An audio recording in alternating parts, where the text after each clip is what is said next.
Hello everyone and welcome back to my channel, or if you're new here, my name's Alexarayeco. And welcome to my June TBR list. I'm so happy to be here and I'm so happy you're here. I love the ending and beginning of months because I get to do wrap-ups and TBRs, and they're my favorite types of videos to do. They're my favorite type of videos to watch. I think they're really helpful videos in providing great book recs for people, but they're also just super chill and laid back, and we just get to sit here and talk about books together. That's my favorite thing to do. Welcome to another video. Happy June 1st. Fun fact, I actually tried filming this video earlier and we had this massive rain/thunderstorm. It was pitch black outside and I couldn't film this video. So typical of New York. But here we are. Happy June 1st. We are doing a June TBR list today. I'm so very excited. I have a lot of really popular book talk books. I have a lot of book recs from you guys. I'm super excited to share all the books with you, so we are gonna jump right into the video. Really quick, I just want to take a moment to thank the sponsor of today's video, which is Skillshare. If you're not familiar, Skillshare is an online learning community with thousands of inspiring classes for anyone who loves learning and wants to explore their creativity and learn new skills. Skillshare allows you to invest in yourself and your personal growth. Skillshare benefits include, but are not limited to, ad-free, so you can stay in the zone while you're exploring new skills. New premium classes launched every week, so there's always something new to discover. And the entire catalog is now available with subtitles in Spanish, French, Portuguese, and German. This past month was Mental Health Awareness Month, and I actually started journaling to kind of help with my own mental health, juggling school, 2 full-time jobs, wedding planning, while also trying to have a social life and just a nice balance in life has been very stressful, to say the least. Journaling is a great way to release negative energy and relieve stress. A Skillshare video that really helped me dive into this whole new journaling world is Writing for Self-Discovery: 6 Journaling Prompts for Gratitude and Growth by Yasmin Cheyenne. In the video, Yasmin presents you with 6 journaling prompts that help you take a step back and look at the bigger picture. I found the class to be really beneficial in helping me release a lot of that negative energy that I had built up, and I really just found it to be a super fun and enlightening class. She also provides you with a printable journal, which I thought was super helpful. I definitely recommend Skillshare if you're looking to learn something new and explore your own creativity. They have so many amazing classes to choose from, and the first 1,000 people to use the link in my description will get a 1-month free trial of Skillshare, which means you'll have access to all their catalogs and amazing classes. With all that being said, let's jump into the video. Okay, hi guys, what's going on? What's up? Happy June 1st, happy Tuesday. Wait, Tuesday? Wednesday? Happy Wednesday. Can't believe we are halfway through the year already. That is just wild to me. We are gonna hop right into this TBR, and we're gonna start off with The Hawthorne Legacy by Jennifer Lynn Barnes. If you've been around for a little bit, you know that my most recent and current obsession is The Inheritance Games, which is book 1 in this series. I am absolutely obsessed with the story, the characters, the plot, the entire mystery. It's just the craziest thing I've ever read, I feel like. I'm obsessed. I'm very invested in the story and the characters. As soon as I finished up The Inheritance Games, I immediately went to the bookstore and picked up the second one in the series, which is The Hawthorne Legacy. It continues the story of Avery Graham's, the Hawthorne grandsons, and basically picks up the whole mystery that they are trying to solve, puzzle, the riddle that their grandfather, Tobias Hawthorne, left behind for them. I'm already a few chapters into this, and I am absolutely obsessed. It is just as good and addicting as the first book, and I'm just in love with every part of it. I'm still a bit torn between if I'm team Grayson or Jameson. In the first book, I really like Jameson, but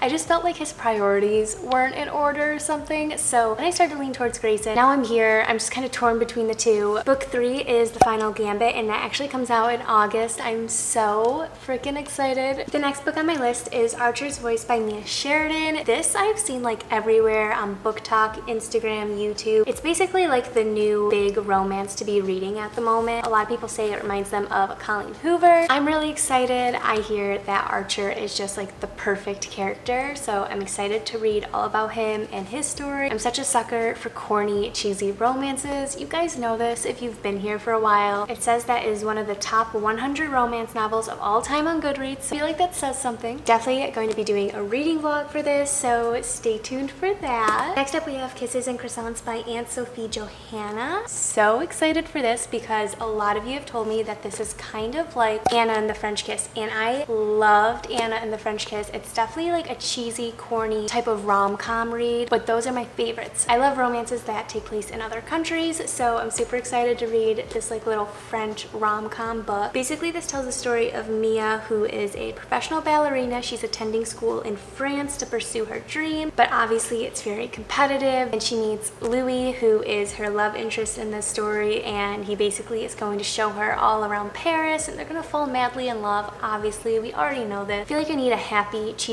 read like this. I'm so long overdue for it, guys, and I'm excited. If you have read this book, just because I haven't seen too much about it, let me know down below what you think about it, if you liked it, if you didn't like it. I'm excited, but I'm nervous just because I haven't ever seen anything about this. Fingers crossed that it's good. Following that, we have the selection by Keurig Had. I'm so excited for this one, and I've literally had this and the other two books in the series for months now, and I haven't read it yet. I am pushing myself to read it in the month of June, and I'm really excited about it just because it definitely seems like my type of read. The opportunity to be swept up in a world of glittering gowns and priceless jewels, to live in a place and compete for the heart of gorgeous Prince Maxon. For America Singer, being selected is a nightmare. It means turning her back on her secret love with Aspen, who is a caste below her, and leaving her home to enter a fierce competition for a crown she doesn't want. Then America meets Prince Maxon. Gradually, she begins to realize that the life she's always dreamed of may not compare to a future she's never imagined. This is book 1 out of 6 books in the series. I don't know if I'll read them in order or like immediately after one another, but I'm definitely going to be reading the first one this month just because I have to know the story behind this. If you've read this one, let me know your thoughts on this because I feel like I haven't heard a bad thing about this series yet.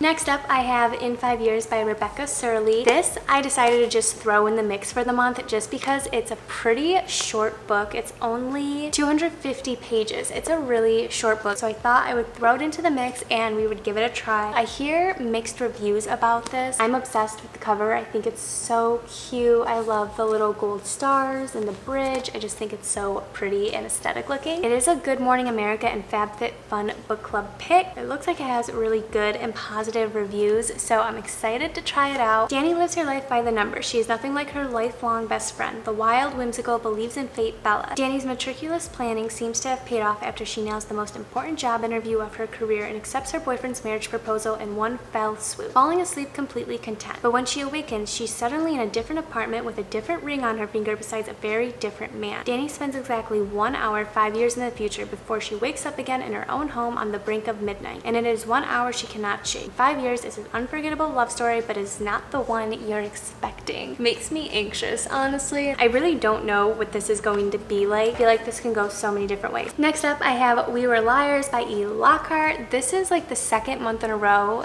that this is on my TBR list. Last month, I just didn't get around to it. I'm just nervous to read it, and it's because I've seen really weird reviews about it. Some people really enjoyed it, but other people say that it's a slow read, it's boring, and whenever I read stuff like that, I always get nervous. Even though I know everyone is different when it comes to reading, it just makes me nervous. So I don't know too much about it, but a lot of you have recommended me this, and I'm trusting you. Lastly, to top off the June TBR list, it would not be TBR list if we didn't have some Coho books in there. I have 3 Coho books that I'm adding into the list, mainly because Coho reads are so fast for me. I get so sucked in and obsessed with the books that I usually finish them within a day. I'm adding 3 books to the pile that I have not yet read of hers. First one I have is Layla. This one I don't really see too much about anywhere. It's kind of just a random one that I picked up one day. I don't think it's like her normal type of storyline though. I think it's kind of spooky because the back says love can haunt or heal, and let's be honest, the cover is a bit spooky looking, so I don't know what to really expect from this. I'm still really excited because Coho never disappoints. Next up we have Hopeless. This one I have seen quite a bit about. For the most part, I see really positive reviews about this, so I'm excited. I actually have the entire Hopeless series. I know book 2 is from Dean's perspective, and this one is from Sky's perspective. Sky, a senior in high school, meets Dean Holder, a guy with with a reputation that rivals her own. From their very first encounter, he terrifies and captivates her. Something about him sparks memories of her deeply troubled past, a time she's tried so hard to bury. Though Sky is determined to stay far away from him, his unwavering pursuit and smile breaks down her defenses, and the intensity of the bond between them grows. The mysterious holder has been keeping secrets of his own, and once they are revealed, Sky is changed forever, and her ability to trust may be a casualty of the truth. I'm excited to give it a try. I hear really good things about it. This was a rec from you guys. And then the third and last one I have is Maybe Someday. This one I've been seeing a lot more of lately. People, again, are kind of torn between this one. Some people like it, others say it's boring. I've even heard that it's a slower read, which is just really hard to believe because I feel like Colleen Hoover's are really fast reads. At 22 years old, Sydney is enjoying a great life. She's in college, working a steady job, in love with her wonderful boyfriend Hunter, and rooming with her best friend Tori. But everything changes when she discovers that Hunter is cheating on her. No. Soon Sydney finds herself captivated by her mysterious and attractive neighbor, Ridge. She can't take her eyes off of him or stop listening to the passionate way he plays his guitar every evening out on his balcony. And there's something about Sydney that Ridge can't ignore either. They soon find themselves needing each other in more ways than one. This is going to be interesting. But I feel like I'm gonna love it. Okay guys, these are all the books on my June TBR list. I am very excited. I think we are a bit ambitious for the month of June, but I feel like that's never a bad thing. Like I mentioned earlier, I've already started The Hawthorne Legacy, so stay tuned for that reading vlog coming very soon to a channel near you. We have some really amazing books for the month of June. I'm very excited. Make sure to comment down below what type of book videos you want to see with these books, if you want reviews, if you want full reading vlogs. But yeah, that is it for my June TBR. I hope you guys enjoyed it. I love doing these videos because they're just so chill and laid back, and I can just sit here and talk to you guys about books and life. But if you like this video, don't forget to give it a big thumbs up because it really helps me out. It lets me know that you like my TBRs, you like my monthly wrap-ups, my reading vlogs, all things book related really. And then also don't forget to subscribe down below if you'd like to see more of me, because I post weekly. It's basically free entertainment every single week, so you might as well subscribe. I hope you guys enjoyed this video. Don't forget to comment down below any other book recs you have for me, and then also something new. Let me know down below you guys are reading in the month of June. I hope you guys have a wonderful rest of your day, and I'll see you in my next video.